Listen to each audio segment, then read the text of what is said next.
Harðið til hamingju. Takk fyrir. Þetta yndislegt líf. Þetta bara, ég bara svo þakklát fyrir að við klárum þetta. Núna ætlum við bara upp á Evrópu og Íslandsmeistara skíð aftur. Já. Og við ætlum að vera þar í allt sumarið. Já, ég held að sé ástæði til þess. Já. Já. Og þú náttúrulega valinn leikmaður úrslitakeppninnar, það er rósin í hneppagatið. Já, svo sannarlega. Við áttum þetta allar skilið.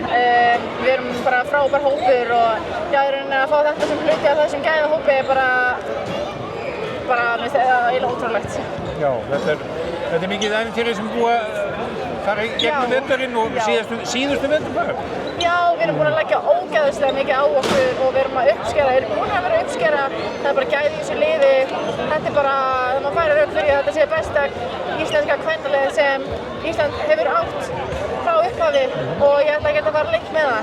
Mér finnst við bara ógeðslega góðar og það er gæði í okkur og við erum verið samstilltar og bara góðar saman, þannig að þetta lið er bara sturlað. Undir pressu erum við bara... Já, pressure makes diamonds, eins og Gandhi sagði. Það er ágætis lokaorð.